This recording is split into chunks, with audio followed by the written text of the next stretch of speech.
방금 운반비 두 개 나왔죠. 매입할 때 운반비랑 매출할 때 운반비랑 회계 처리가 다르다. 이걸 알려드리려고 합니다. 그럼 이건 어떤 차이 때문에 발생하는 거냐면 비용을 처리하는 시점 때문에 차이가 나는 거예요. 비용을 언제 처리하느냐 그걸 알려드릴게요. 한 세 가지 정도로 크게 나눌 수 있어요. 비용 처리를 어떻게 하느냐.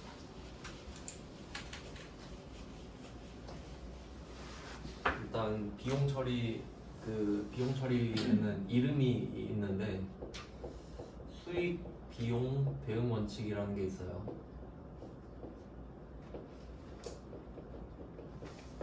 수익과 비용을 대응해서 잡아라 이건데, 수익 같은 경우는 거의 정해져 있어요. 물건 팔면 수익이거든요. 그러니까 수익은 나는 경우가 별로 없고 비용은 많잖아요. 그러니까 수익은 별로 그렇게 어렵지 않아요. 원래 실무에서는 좀 복잡한 절차가 있는데 그냥 우리는 물건 팔면 수익이라고 치고 이건 비용이 중요해요. 비용을 언제 잡을 거냐, 즉 수익을 잡아야 비용을 잡을 수 있는 게 원칙이다 이런 식으로 가는 거거든요. 근데 사실 원칙이 별로 없어요. 그걸 좀 설명을 드리면, 첫 번째는 수익이 발생할 때 수익에 직접 대응시키는 방법입니다. 비용을 언제 처리하냐라고 했을 때 1번 수익에 직접 대응해서 비용 처리를 하세요. 대응해서 비용 처리.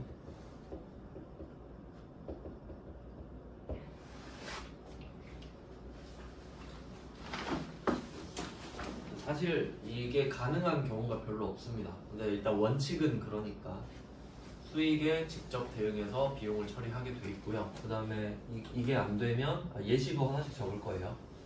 일단 그 제목부터 적고요. 그럼 혹시 이게 안 되면 어떻게 할 거냐? 기간에 대응해서 기간에 대응해서 비용 처리를 해라.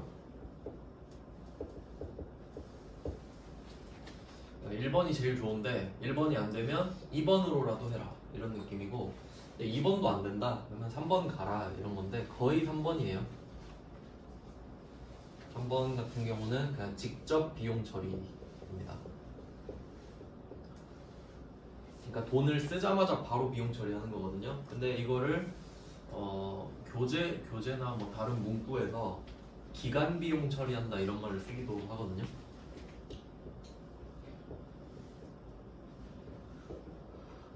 그러니까 직접 비용 처리하는 게 기간 비용 처리인데, 왜냐면 우리가 이제 알듯이 수익과 비용은 1년 동안 모으잖아요. 그러니까 그 기간에 비용 처리한다 그 말이라서 아무 의미가 없는 말입니다. 기간 비용 처리는. 자, 이렇게 세 가지가 있는데 제가 예시를 하나씩 적어드릴게요. 예시는 지금 이제 1번을 배울 건데 그게 매출 원가입니다. 매출 원가. 굉장히 중요합니다. 이거. 개념은 중요해요. 시험에서 내진 않는데 회계를 알려면 이게 진짜 중요합니다. 매출 원가. 그리고 기간에 대응하는 거는 아직 배우진 않았는데 이것도 중요해요. 감가상각비라고 있어요. 감가상각비.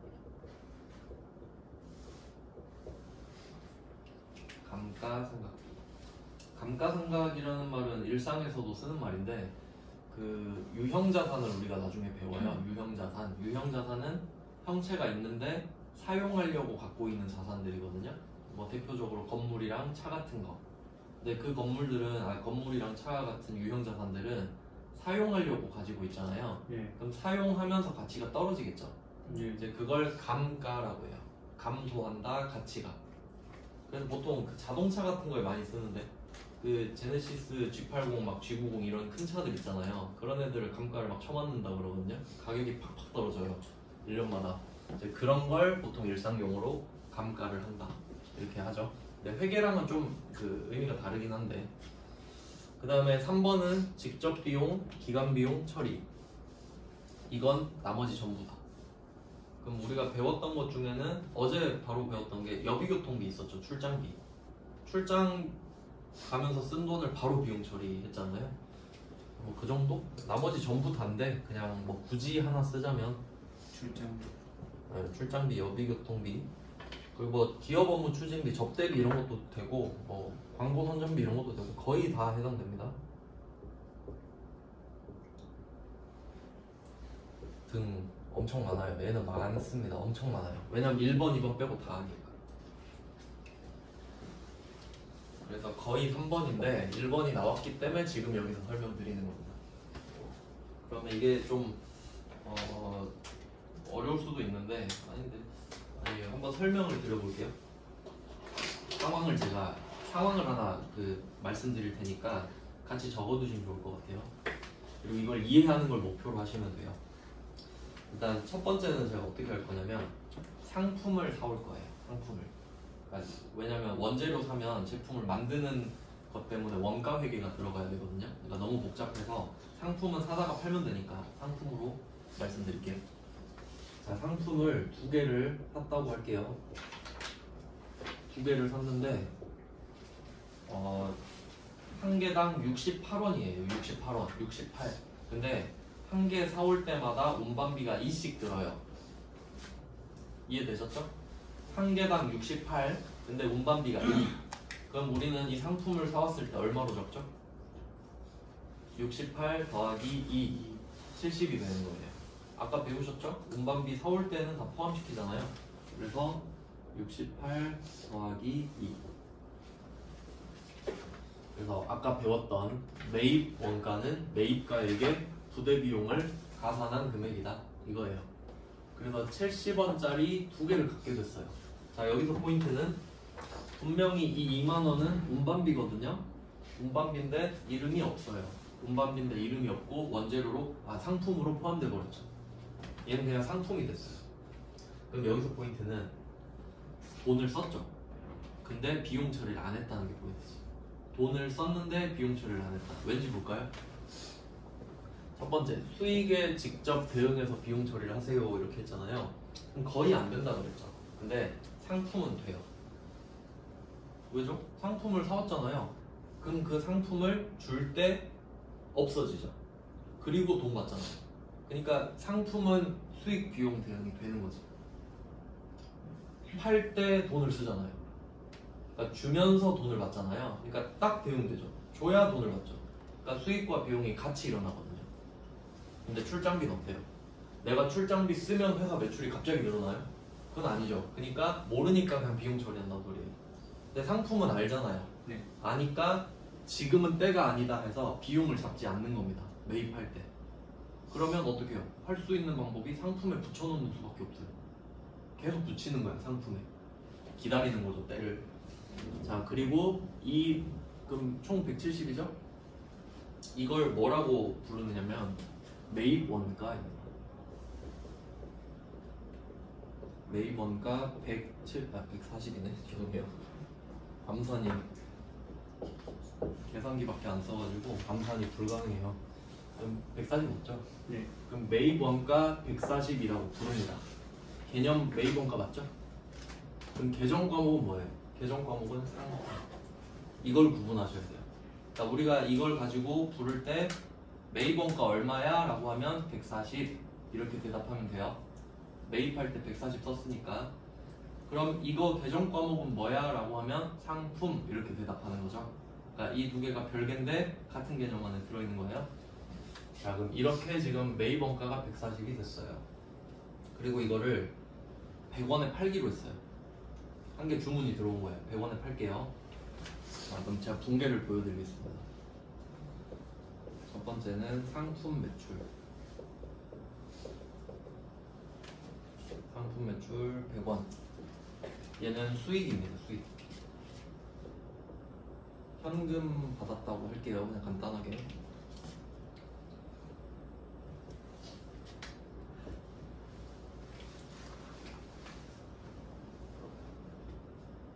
자, 뭐 이런 회계 처리는 우리가 몇 번 봤습니다. 물건 주고 100원 받았다. 자, 근데 밑에 숨어 있는 게 있어요. 왜 우리가 100원을 받을 수 있죠? 상품을 줬으니까 받는 거죠. 그러니까 이 사왔던 상품이 지금 70원짜리 2개 있는 거죠.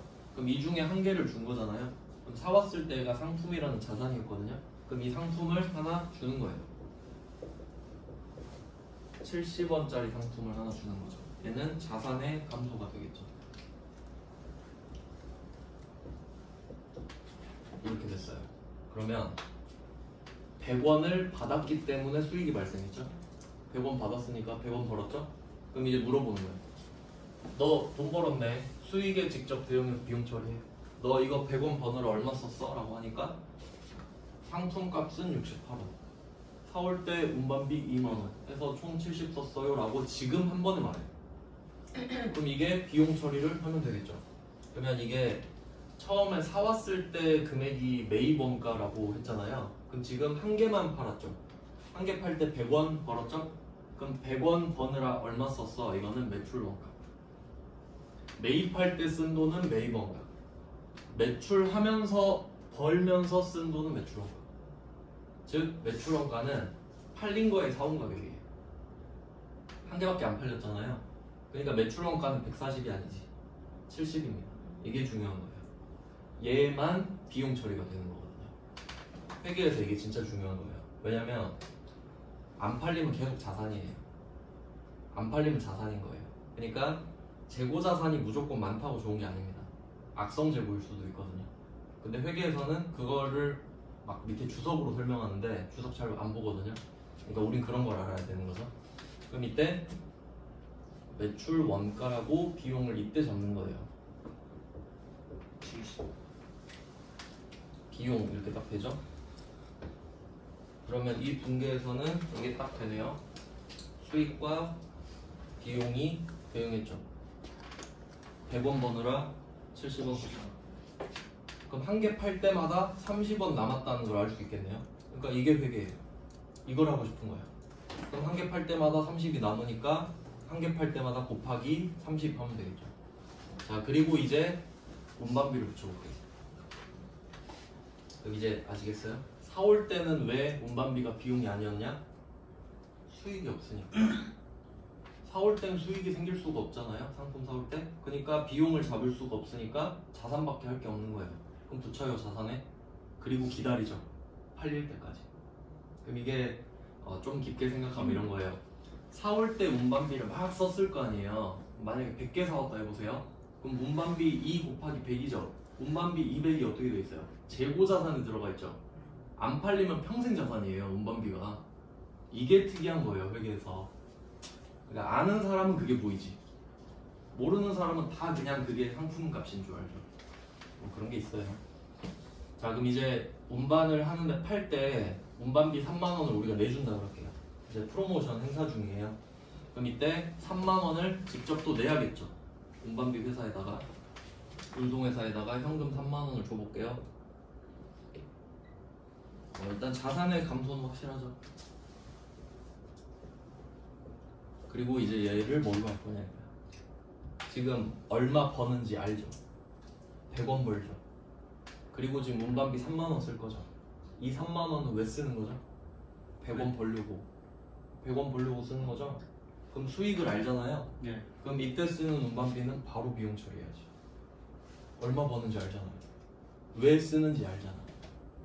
그래서 비용이 되는 거예요. 그래서 800번 운반비 3. 800번인 이유는 파는 판매라. 중이니까. 네, 판매니까 500이 될 수는 없겠죠. 팔고 있으니까. 그래서 비용 처리해요. 그러면 수익 비용이 얘 둘이 끝이 아니라 얘까지.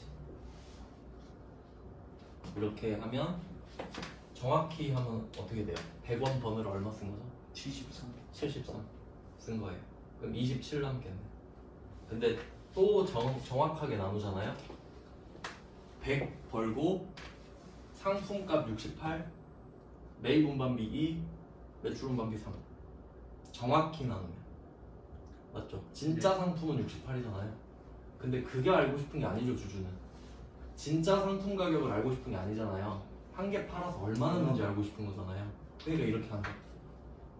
그게 중요하니까. 얼마 남는지만 중요하니까. 그래서 이렇게 회계 처리를 한답니다. 네. 아주 중요한 내용인 것 같죠? 네, 그래서 이게 되는 게 사실 이 재고자산밖에 없다고 보셔도 돼요. 그 외에는 거의 불가능합니다, 추적이. 그래서 그냥 매출원가 하나밖에 없다고 보시면 돼요. 그 다음에 뭐 감가상각비는 나온 김에 말씀을 드리면 이게 보통 자동차가 많이 나오는데 자동차가 보통 막 한 5년에서 10년 이렇게 쓴다고 치면요. 근데 여러분도 뭐 자동차를 뭐 어떻게든 타보셨겠는데 생각을 한번 해보세요. 자동차도 쓰면 가치가 떨어지잖아요. 네. 근데 맨날 균일한 킬로수를 타나요? 그건 아니죠. 해마다 다르겠죠. 그럼 어떻게 해마다 얼마나 가치가 떨어졌는지 알겠어요. 그거 찾느라 돈이 더 많이 들거든요.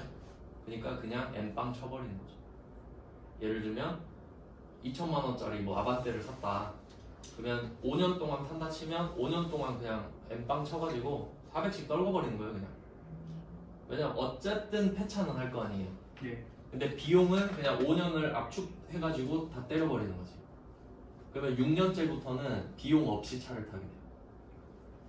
그러니까 차는 폐차 안 할 거 아니에요. 5년 탔다고. 근데 감가상각은 끝나버렸거든요. 그럼 차를 공짜로 타니까 6년째부터는 비용이 적어져요. 그 회사가. 이제 그런 오류들이 있어요. 그러니까 대기업들이 이익이 많이 나고 막 그런 게 있는데 하여튼 뭐 그냥 기간에 대응할 수밖에 없어서 이렇게 됐습니다. 그리고 이것도 좀 알려드려야 되는데 재고자산이 좀 할 게 많아요. 진짜 중요한 주제거든요.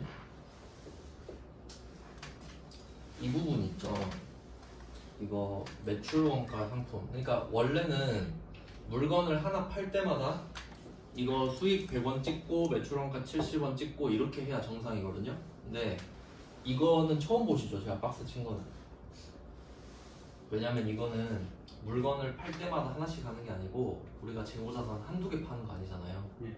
막 몇십만 개 팔 수도 있죠. 그럼 이거 붕괴할 때마다 힘들거든요. 그래서 기말에 한 번에 해버려요. 12월 31일에 한 방에 하는 방법이 있거든요. 이따가 설명해 드릴게요. 지금 하면 너무 양이 많아서. 근데 얘는 원래는 안 하는 건데 제가 그냥 보여드린 거다. 이해를 돕기 위해서. 나중에 자세히 설명해 드릴게요. 네, 이제 22페이지로 한번 가보시면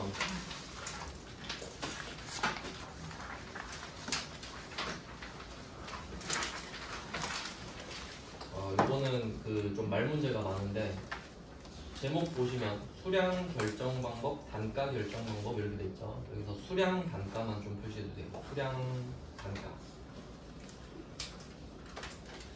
그리고 이 재고자산에서 말 문제로 많이 나오는 파트입니다. 이 부분이. 그러면 그냥 상식적으로 한번 생각을 해보시면 앞에서 배운 것도 있는데 앞에서 뭐 단기 매매 증권, 매도 가능 증권 이런 것도 있고요. 재고자산도 그런데 그 두 가지 공통점이 있어요. 주식이랑 재고자산의 공통점. 양이 많죠. 뭐 주식이랑 재고자산 딱 한 개만 사고 그러진 않죠. 그러니까 반드시 수량과 단가 개념이 나와요. 수량과 단가를 곱해야 총액이 나오는 개념이에요. 그 중에서도 재고자산은 꼭 필요합니다. 이유는 우리 회사가 제조업인데 주식은 안 사도 되잖아요. 근데 재고자산은 안 살 수는 없죠. 그러니까 재고자산은 엄청 중요한 주제입니다. 실제로.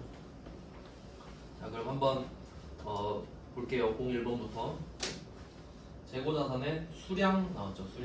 수량을 결정하는 방법은 계속기록법, 실질재고조사법, 혼합법 있는데 정확히 알려드리면 두 개예요. 계속기록법, 실질재고조사법 이 두 개만 표시해보세요. 밑줄 치든지 해서 계속기록법, 실질재고조사법 이 두 개입니다. 혼합법은 뭐냐? 어떤 방법일 것 같아요? 두 개를 같이 쓰는 게 혼합법이에요. 그러니까 방법이 세 개 있는 게 아닙니다. 두 개가 있는데 두 개를 같이 쓰는 혼합법이에요. 네, 엄밀히 따지면 그래요. 그 다음에 02번 단가 결정 방법이죠. 가격. 한 개당 가격이 단가죠. 그 단가는 개별법, 선입선출법, 후입선출법, 가중평균법 있는데 이 중에 주인공이 따로 있습니다. 아마 여러분이 제일 많이 들어본 말일 거예요. 선입선출법입니다. 주인공입니다. 그래서 혹시 여러분 시험 보러 갔는데 뭐 말 문제 나왔다. 대충 선입선출법 찍으면 한 70% 확률로 맞아요. 대충 그냥 그래요. 그 정도로 중요해요. 그럼 일단 01번, 02번 봤는데 이거 가지고 상황을 좀 설명해 드릴게요. 말로만 보면 이해가 하나도 안 되거든요.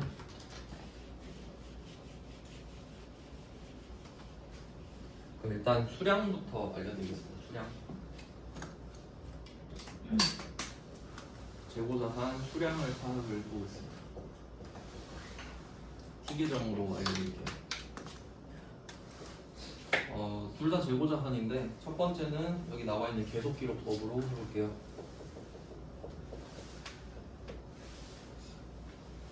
이거 설명 들으면 되게 간단해요. 말로 써 있으면 이해하기가 어려운데 두 번째가 실지재고조사법.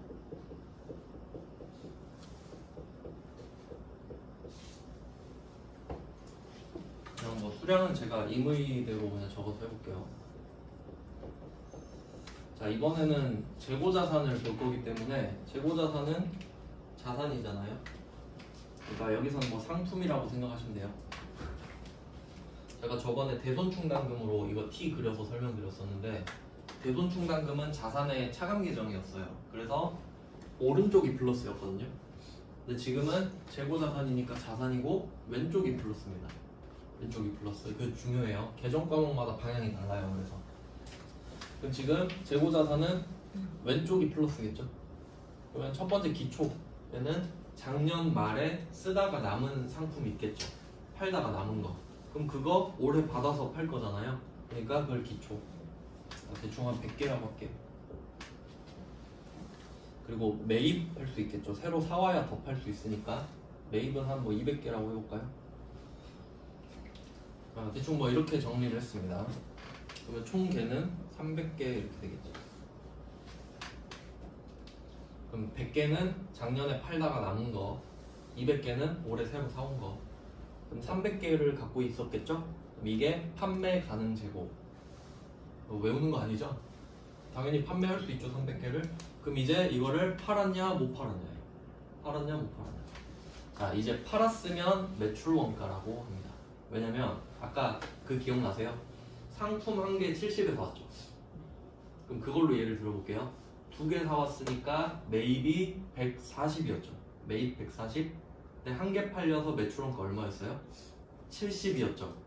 그러니까 팔린 걸 매출 원가라고 하는 거예요. 팔려서 사라지면 재고자산이 없어지면서 매출 원가라는 비용으로 바뀌었잖아요. 그래서 팔린 걸 매출 원가 이렇게 적어주는 거죠.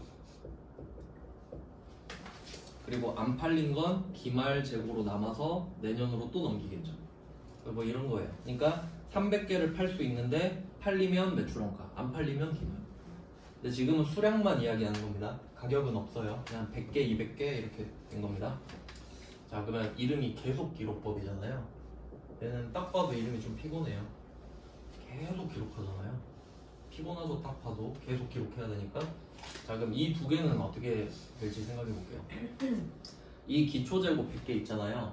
얘는 작년 말, 작년 12월 31일에 창고 가서 세거든요. 기말에 창고 가서 샜는데 100개가 있어요. 그럼 이건 정확한 거예요. 창고 가서 센 거를 100개라고 적어 놓은 거니까 그게 기초로 넘어온 거잖아요. 그리고 살 때 200개 샀죠. 검수하겠죠.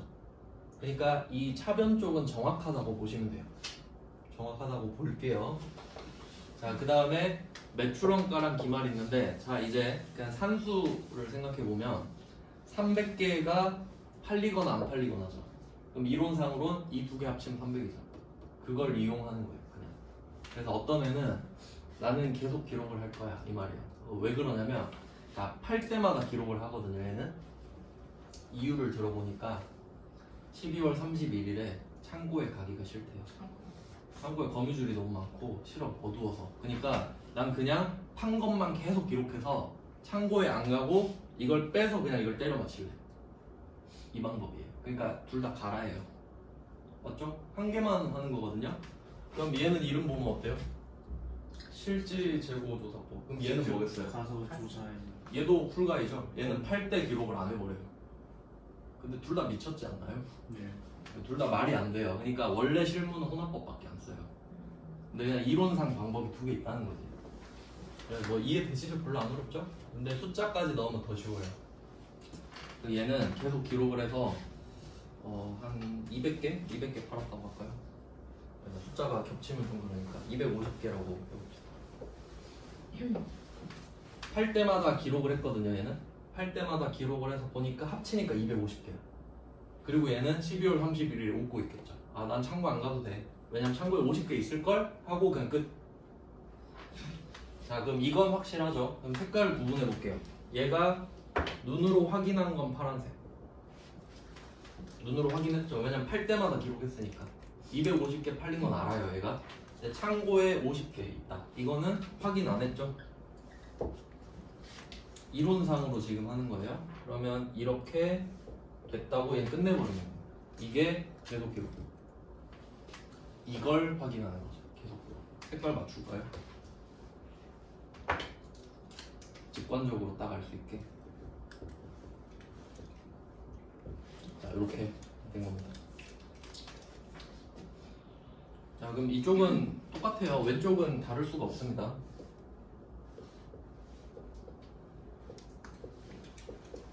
자, 왼쪽은 뭐 똑같아요. 오른쪽만 차이가 있는데 얘는 그냥 창고에 가기로 한 거예요. 창고에 그냥 나는 가겠어. 그래서 얘는 12월 31일까지 매출원가를 몰라요. 하나도 안 셌거든요. 팔 때마다. 그럼 얘는 창고 가서 세봤어요. 기말에 갔는데 30개가 있는 거예요. 30개밖에 없어요. 그리고 얘는 뭐라고 생각하겠습니까? 270개. 270개 팔았겠지 뭐 하고 끝낸 거예요.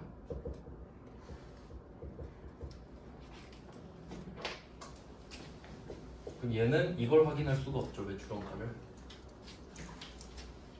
자, 이렇게 해서 뭐 300개가 된 겁니다. 근데 이게 실제로 일어날 수 있는 일일까요? 생각해보세요. 아니요. 아, 이런 일도 있습니다. 이게 20개가 없어졌어. 누가 훔쳐갔을 수도 있잖아요. 네. 아니면 뭐 쥐가 파먹었거나.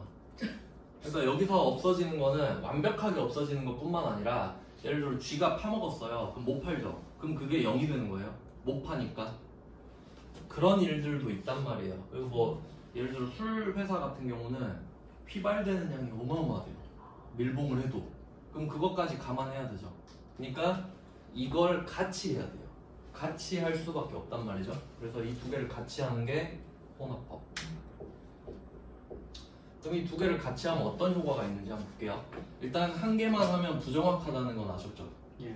그럼 이제 이 두 개를 합치는 거예요. 눈으로 본 것만.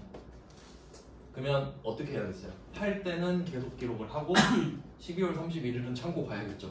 아, 결론은 이게 당연한 거 아닌가요? 당연히 이렇게 해야지.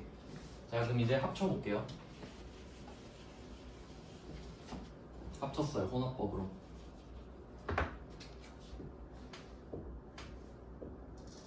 그럼 이제 부정확했던 게 정확해지죠. 자, 이렇게 하니까 합이 안 맞아요. 그럼 20개가 빈다는 걸 알 수 있죠. 자, 이걸 뭐라고 하냐면 감모라고 합니다.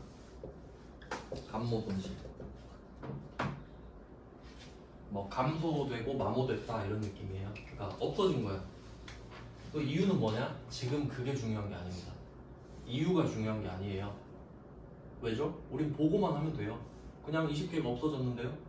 그 이유는 나중에 찾는 거고 이렇게 보고를 하라는 거예요. 정확하게. 즉 혼합법을 써야 감모 손실을 구할 수 있습니다. 맞죠? 둘 중에 한 가지 방법만 쓰면 절대 감모 손실을 알 수가 없어요. 왜냐하면 나머지 금액을 무조건 맞다고 생각해 버리기 때문에. 그래서 혼합법이 정확한 방법입니다. 그래서 수량 결정 방법은 그래도 좀 쉬운 편이에요. 수량은 2개. 근데 나중에 말 문제 나올 때 뭐가 헷갈리냐면 02번이 단가 결정 방법이잖아요. 이거 섞어 놓으면 헷갈리거든요. 그러니까 수량이 사실 2개밖에 없죠. 그러니까 이걸 잘 기억해 두세요. 수량이니까 팔 때 센다, 계속 기록한다. 창고 가서 센다, 실제 재고. 이 2개가 수량이라는 느낌을 받으면 나머지는 다 단가죠. 이렇게 하는 게 낫다는 거예요. 다 외울 필요가 없습니다. 자, 그럼 이제 수량은 좀 간단한 편이고 감모를 알기 위해서 한번 혼합법 써봤고요. 이제 단가를 볼게요.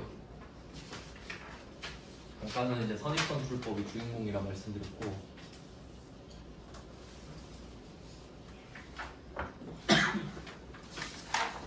네, 그럼 뭐 한번 생각을 해보겠습니다. 이름 개별법부터 좀 볼게요. 02번에 개별법. 개별법 같은 경우는 아주 완벽한 방법이에요. 뭐 한번 예를 들어볼게요. A라는 물건이 있고 B라는 물건이 있고 C라는 물건이 있고 이걸 3개만 딱 사왔다고 할게요. 물건을. 근데 하나 A는 10원, B는 20원, C는 30원 이렇게 사왔다고 하겠습니다. 매입 원가예요. 그럼 우리는 이 물건 값을 지금 다 알고 있기 때문에 이 가격보다 비싸게 파는 걸 목표로 하겠죠. 자, 근데 B에 대한 물건의 주문이 들어온 거예요. B를 누가 22원에 사겠대요. 22원에. 자, 그럼 이때 만약에 선입선출법을 써볼게요. 사온 순서는 A가 1번, B가 2번, C가 3번입니다. 1, 2, 3 순서로 사왔어요. 근데 B가 주문이 먼저 들어온 거예요. 선입선출법 하면 어떻게 되죠? A 먼저 꺼내. A를 팔아요. 22원에 팔아요. 얼마 남죠? 22원을 10원에 팔아서 12 남죠. 정확한가요? 안 정확하죠? 이게 선입선출법이에요. 먼저 들어온 거 먼저 나간 거다. 그러니까 선입선출법을 쓰려면 일단 가격이 맞아야 됩니다. 맞죠? 근데 지금 가격 아예 안 맞죠? 그럼 이때는 어떤 방법을 쓰는 게 좋냐? 개별법. B가 주문이 들어왔으니까 B를 파는 거예요. 이게 당연하지 않나요? 그럼 이거 2원 남죠. 이렇게 해야 개별법인데 3개니까 가능하죠 지금? 그럼 막 1000만 개면 어떡하죠? 이거 서류 비용이 더 많이 들고 인력이 더 많이 들죠? 그러니까 이런 거는 부동산업이나 쓸 수 있는 거죠. 부동산 매매업 있죠? 부동산 매매업은 많아봤자 몇십 개일 거 아닙니까? 근데 하나씩 다 기록해 놓겠죠? 그러니까 개별법은 우리가 제조업이잖아요. 그러니까 거의 불가능하다 이렇게 보시는 거죠. 그러니까 가장 좋은 방법인데 불가능하다 이런 식으로 말문제로 나와요. 그러니까 개별법은 사실 그냥 말문제용인 거죠. 그냥 좋은데 쓰기 어려워요 하고 넘어가고 현실적인 방법이 선입선출법. 그럼 후입선출법은 들러리라고 생각하시면 돼요. 선입선출법 들러리. 그러니까 그냥 선입선출법 비교용으로만 나옵니다. 그 다음에 가중평균법 이렇게 나오는데 가중평균법은 또 두 개가 있어요. 그게 3번입니다. 03번 가보시면 03번 계속기록법 아까 배웠죠? 수량 계속기록법을 적용한 평균법을 이동평균법이라고 하고 실지재고조사법도 배웠죠? 이걸 적용한 평균법을 총평균법이라 한다. 그냥 상식적으로 한번 생각해 볼게요. 계속기록법은 팔 때마다 기록하죠. 팔 때마다 기록을 하니까 이제 팔 때마다 가격이 바뀌어요. 그게 이동평균이에요. 그러니까 이게 주식 사고 팔 때 이거거든요. 주식 사고 팔면 살 때 팔 때 가격이 조금씩 다르잖아요. 그럼 그때 평균 계속 맞춰버리거든요. 그게 이동평균이에요. 그러니까 겁나 번거롭죠. 그러니까 이건 왜 그래요? 계속 기록을 하니까 이동평균이 될 수밖에 없는 겁니다. 기록할 때마다 평균을 구하니까. 근데 실지재고조사법은요? 12월 31일까지는 관심 없다가 12월 31일에 창고 가서 딱 한 번 세죠. 그러니까 총평균법이 되는 거예요.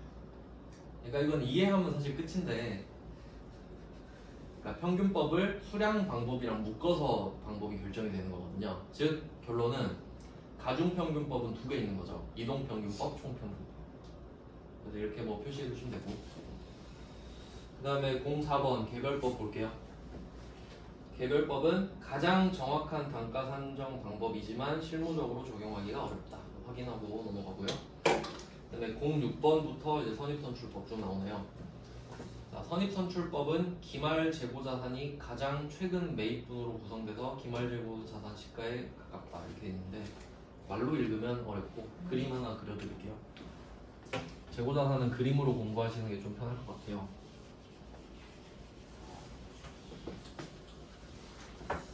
그럼 물건을 사고 팔고 이걸 보여드릴 건데 그러면 일단 기본적인 전제가 필요해요.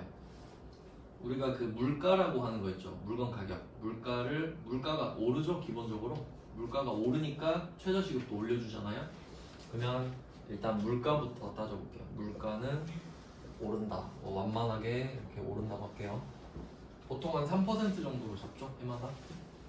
그러니까 1년에 3% 수익률이 없으면 돈의 가치가 계속 떨어지는 거예요. 물가한테 지기 때문에. 그럼 물가가 쭉 오른다고 할게요. 물건을 우리가 계속 사요. 사는 겁니다. 그럼 선입선출법으로 한번 예를 들어보면 물건을 이제 사고 파는데 예를 들어서 한 10개를 샀다고 할게요. 10개. 그러니까 뭐 1, 2, 3, 4, 5, 6, 7, 8, 9, 10 이런 식으로 이렇게 계속 사왔어요. 근데 이 중에 5개만 팔았다고 하겠습니다. 5개만.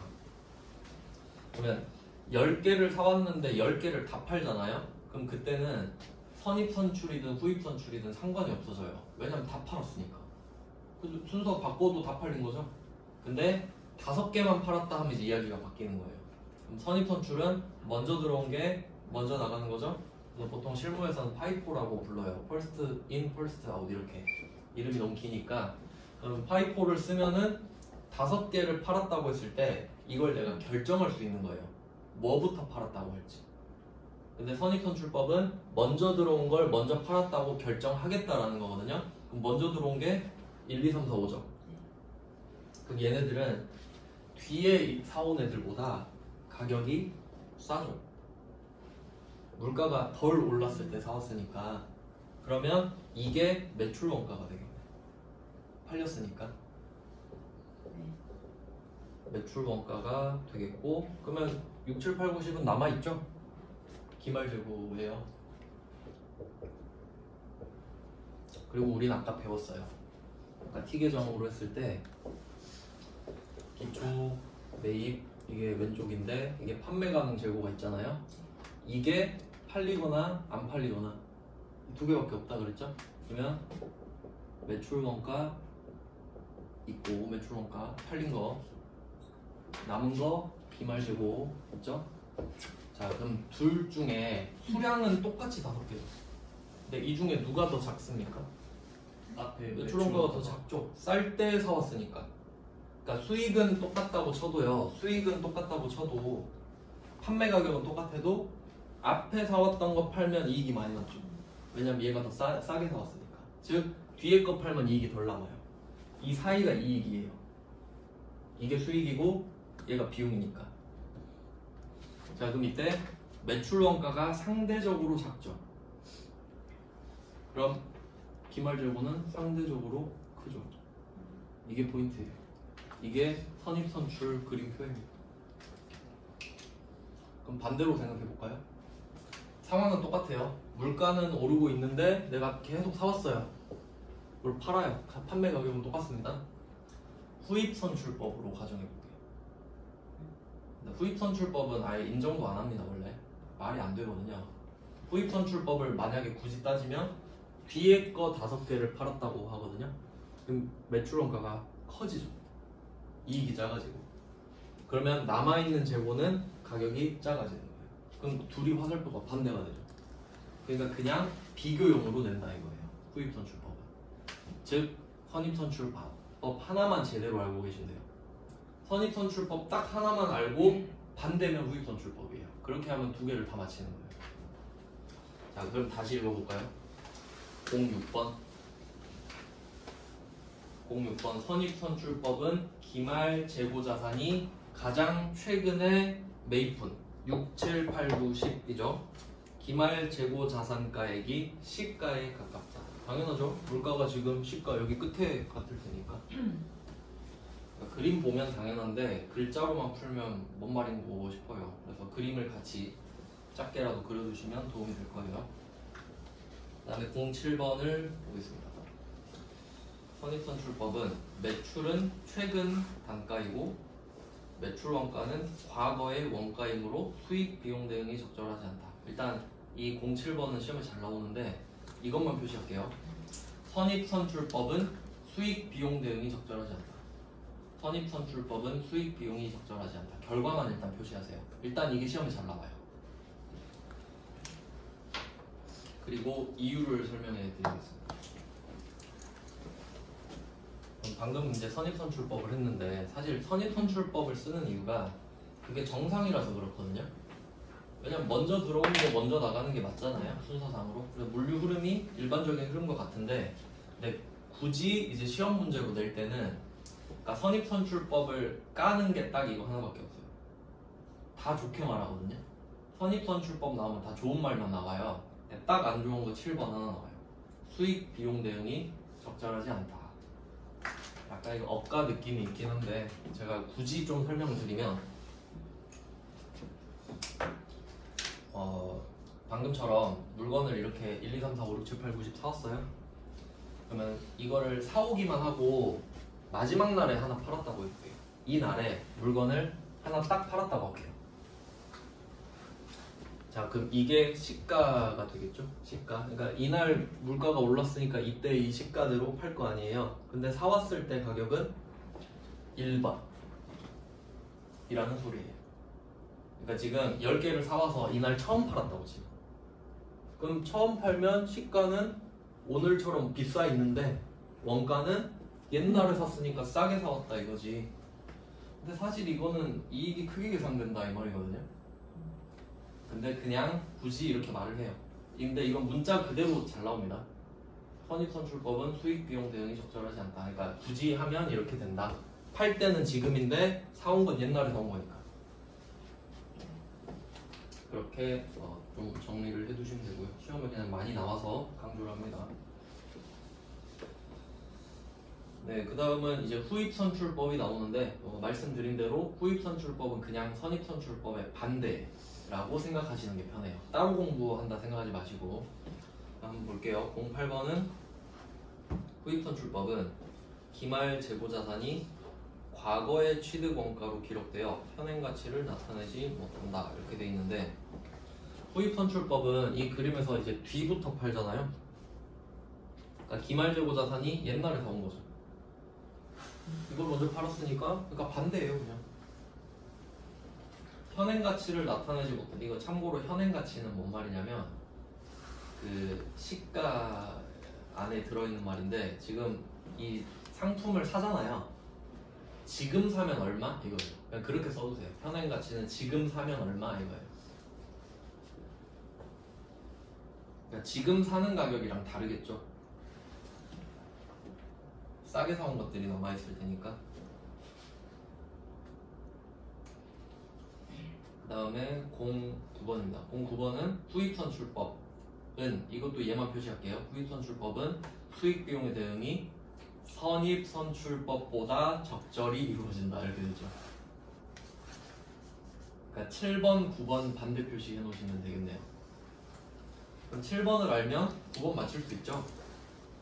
왜냐면 7번은 선입선출법이고 수익비용이 적절하지 않잖아요. 그럼 후입선출법은 반대니까 적절하겠지. 그냥 그렇게 맞히는 겁니다. 선입선출법을 기준으로 잡고. 그 다음에 10번 문제입니다. 10번은 보너스 문제죠. 평균법은 총평균법, 이동평균법. 이건 3번에서 설명이 나왔던 거네요.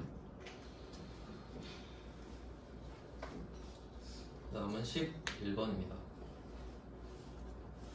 11번은 평균법은 기초 재고와 기중의 매입 또는 생산한 재고가 별도의 구분 없이, 이것만 표시하시면 되겠네요. 별도의 구분 없이. 그러니까 평균법은 한 주머니에 넣고 흔들어 버리는 거죠. 가격을 똑같이 맞추는 거잖아요. 그러니까 기초든 사온 거든 다 필요 없고 구분 없이 그냥 가격을 똑같이 맞춰버린다. 그냥 말로 풀면 이렇게 되고요. 그 다음에 12번 가중평균법. 이게 그냥 평균법이에요. 같은 말이에요. 가중에다 양괄호 쳐도 돼요. 평균법, 가중평균법 같은 말입니다. 가중평균법은 실무적으로 적용하기 편리하다. 맞죠? 그냥 엠빵 치면 되니까. 네, 수익과 비용의 적절한 대응이 아무래도 좀 어렵겠죠? 똑같진 않으니까요. 그러니까 개별법이랑 가장 반대되는 그런 개념이거든요. 그 다음에 이제 말 문제를 또 몇 개 보겠습니다. 딱 포맷이 그대로예요. 이 문제 그대로 나와요. 13번 한번 볼게요. 재고자산의 평가 방법 나오잖아요. 그러니까 여기서 평가 있죠. 이거 표시하시고 단가라고 써주세요.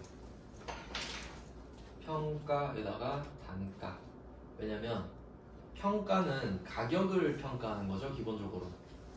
근데 수량은 아니잖아요. 그러니까 이게 단가라는 건 아셔야 됩니다. 그러면 이제 단가가 보였으니까 머릿속엔 일단 이걸 떠올리세요. 선입선출법인가? 일단 선입선출법을 용의자로 올려놓는 거예요. 한번 보겠습니다. 13번의 첫 번째 점. 기말 재고자산이 최근에 매입한 단가가 적용된다. 이거 맞아요. 선입선출법. 그 다음에 두 번째. 현재의 수익에 과거의 원가가 대응됐다. 여기다 이렇게 써주세요. 이거랑 그 연결하면 되겠네요. 07번이랑 13번의 두 번째 점이랑 위에 07번 있죠. 연결해주세요. 이 말이 수익 비용 대응이 적절하지 않다라는 말이잖아요. 수익은 지금이고 과거는 옛날이라고 그러죠. 그러니까 이 정도까지 대비하시면 돼요. 여기까지 보면 그냥 선입선출법이 답이라고 보시면 되는데 세 번째 것까지 확인을 하겠습니다. 자, 물가가 상승하는 상황에서는 당기순이익이 과대계산된다. 그럼 이거 그림으로 한 번 더 설명드리면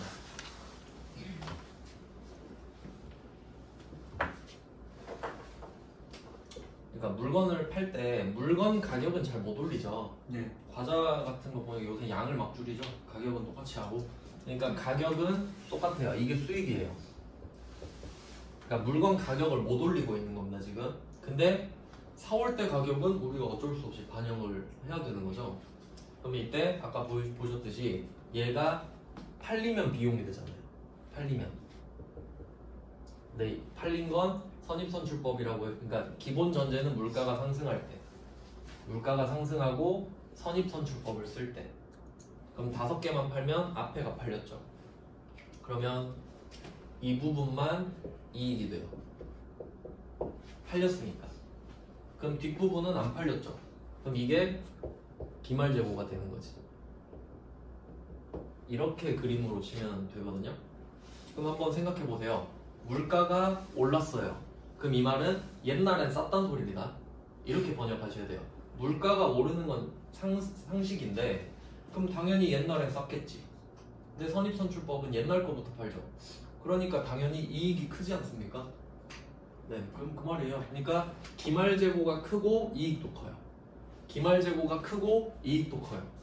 그러니까 선입선출법은 겉보기엔 다 좋아 보여. 이익도 커, 기말재고도 커, 다 좋네. 네, 유일하게 까는 게 수익 비용 대응이 안 된다. 근데 그게 좋은 거죠. 걔 때문에 지금 이익이 큰 거예요. 네, 그래서 딱 13번이 표본입니다. 표본. 이 정도 나오면 이거 선입선출법이네 라고 찍으면 되는 거죠. 그리고 14번도 한번 볼까요? 또 다른 문제인데 얼마나 비슷한지 한번 보겠습니다. 14번. 그러니까 항상 재고자산 평가 나오면 선입선출법인가? 라고 생각해야 된다 했죠? 그럼 선입선출법 깔아놓고 볼게요. 14번의 첫 번째 점. 일반적인 물가 상승. 물가가 오르고 있어요. 선입선출법 하면 당기순이익이 과대계산되죠. 앞에 거 파니까 이익이 크잖아요. 이 그림을 기억하시면 됩니다. 그 다음에 기말재고자산이 현 시가를 반영해서 기말재고가 큰 거죠. 그 다음에 이건 좀 고급인데 세 번째 인플레이션이라는 말이 나왔네요. 이거는 그냥 물가 폭등입니다. 물가가 조금 오르는 게 아니고요, 폭등한 거예요. 완전히 막 오르는 거예요. 결국 물가 상승이라고 해석하시면 되겠죠? 인플레이션. 네, 인플레이션은 물가 상승 이 정도 적어주시고. 그러니까 첫 번째 점이랑 똑같은 거잖아요. 그럼 경영 실적을 높이려는 유혹을 가져올 수 있다?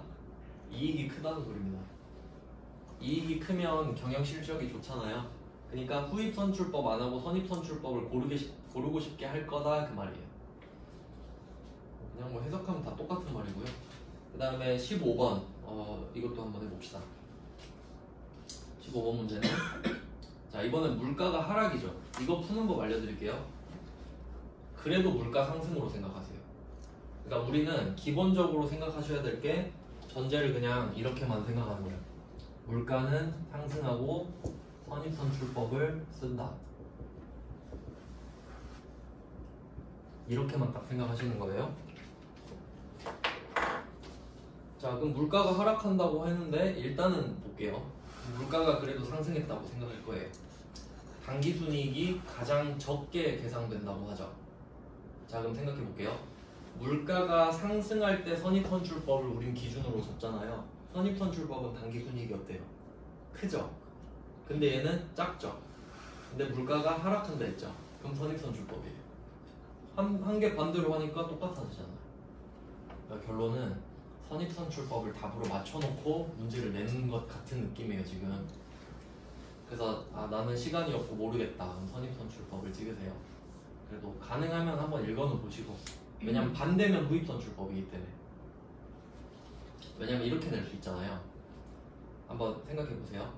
물가가 상승한다고 가정할 경우, 이렇게 바꿔볼게요. 물가가 상승한다고 가정할 경우 당기순이익이 가장 적게 계상되는 건 뭘까요? 이렇게 내면 후입선출법이지.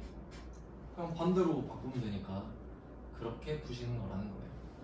선입선출법 한 개만 조지면 됩니다. 그럼 이제 16번까지 하고 좀 쉴게요.